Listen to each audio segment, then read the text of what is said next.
Hello dear students, कैसे आप सभी। उम्मीद है कि आप सभी अच्छे होंगे।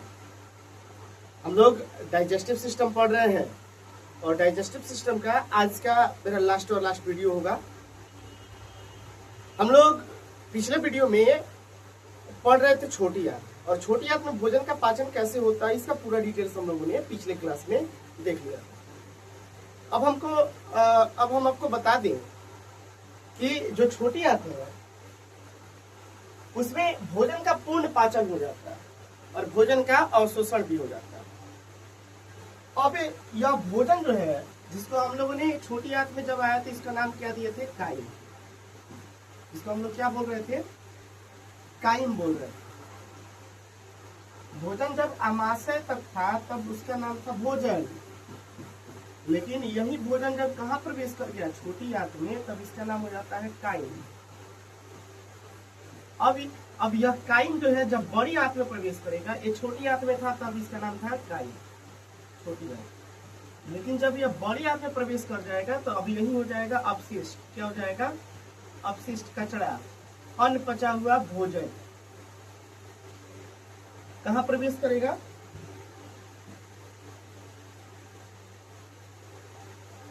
कहाँ प्रवेश करेगा? बड़ी आंत।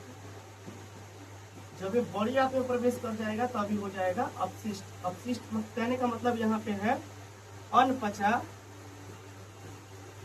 भोजन, अनपचा। देखिए, छोटी आंत से तो जो अनपचा हुआ भोजन है ये प्रवेश करता है बड़ी आंत के पहले और दूसरे भाग, जिसको हम लोग बोलते हैं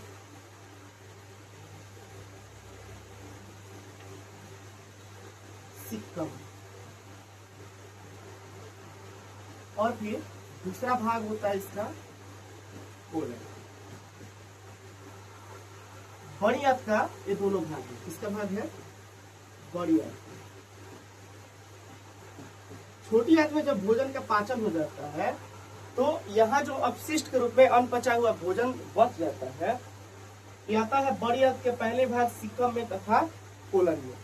सिक्कम और कोलन में क्या होता है कि सिर्फ जो है यहाँ भोजन से जो जल रहता है, भोजन से जल का अवशोषण होता है।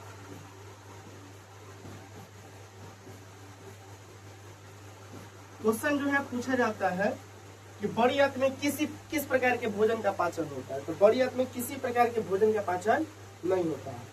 और मानव पाचन तंत्र का वह कौन सा ऐसा हिस्सा है जहां जल का अवशोषण होता है? ध्यान रखिएगा, ये जल का अवशोषण करने के लिए बड़ी आंत होता है।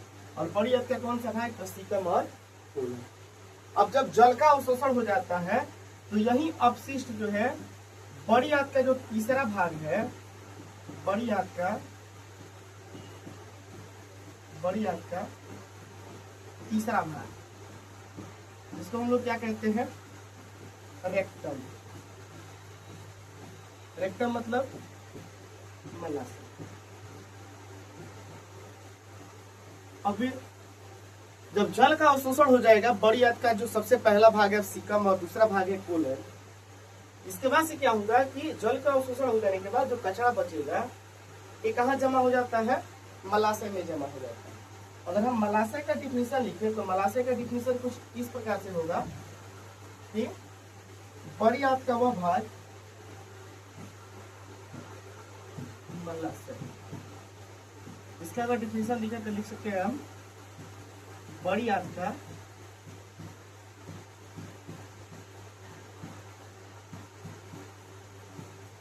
वह भाग जहां मल इकट्ठा रहता है,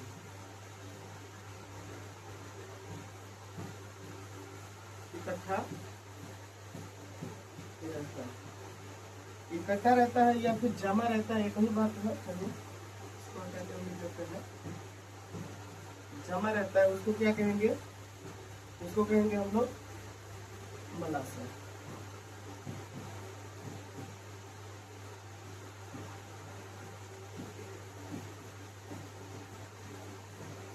इसके अलावा अगर हम बात करें तो मल जो है जिस रास्ते से बाहर निकलता है उसको कहते हैं मल द्वार। हम यहाँ एक नोट लिख लेंगे।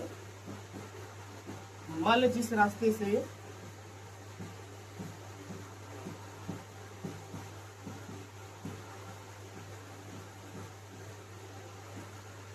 बाहर निकलता है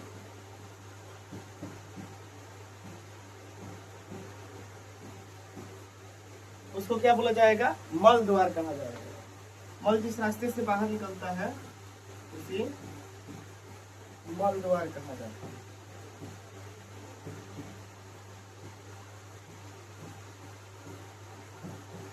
ध्यान रखिएगा,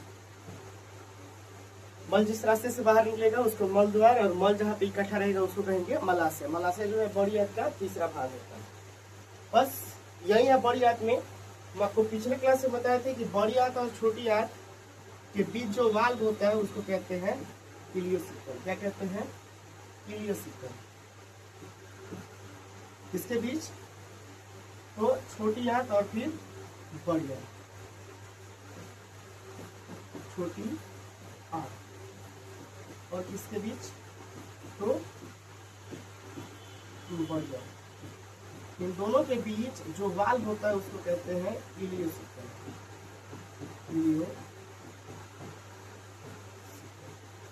बड़ी आंत और छोटी आंत के बीच जो वाल्व होगा उसको क्या कहेंगे? इलियोसिकल कहेंगे। हम आपको बता दें कि आप लोगों ने नाम सुना होगा अपेंडिक्स का, जिसको उपांत्र कहते हैं। क्या कहते हैं? उपांत्र, अपेंडिक्स। तो जो छोटी आंत का भाग होता है जेजुनम, इलियम, सबसे पहला भाग होता है डिओडनम, फिर होता है जेजुनम और उसके बाद से होता है इलियम। तो छोटी आंत का हम यहाँ पे नोट नंबर 3 लिखते हैं। छोटी आंत का कौन सा भाग? तो सबसे पहला होता है जेजुनम, डिओडनम, फिर होता है जेजुनम और उसके बाद से होता है इलियम। तो छोटी आंत का इलियम भाग, और फिर बड़ी आंत का सीकम भाग। जहाँ पे दोनों मिलता है इसके बीच में एक छोटी सी संरचना होती है जिसको कहते हैं उपांत्र। क्या कहते हैं? उपांत्र। और इसी को बोला जाता है अपेंडिक्स। क्या कहते हैं? अपेंडिक्स। जब भी इसमें भोजन या फिर जल का कण चला जाता है तो इसमें काफी दर्द होने लगता है, जिसकी वजह से डॉक्टर जो है इसको काट के निकाल देता है, उपांत्र को, अपेंडिक्स को। मैं आपको बता दें कि उपांत्र जो है मानव शरीर में एक अवशेषी अंग का कार्य करता है। अवशेषी अंग, अवशेषी अंग कहने का मतलब होता है कि जिसका मानव शरीर में कोई भी काम नहीं होता है। इसीलिए डॉक्टर जो इसको काट के भी निकाल देता है तो कोई भी शरीर पे इसका इफेक्ट नहीं पड़ता है। नाखून, बाल जो है मानव शरीर में अवशेषी अंग का कार्य करता है। तो ऐसे जो है डाइजेस्टिव सिस्टम, पाचन तंत्र जो है समाप्त होता है। मिलते हैं फिर अगले वीडियो में अगले टॉपिक को लेके। वीडियो में जुड़े रहने के लिए आप सभी का धन्यवाद।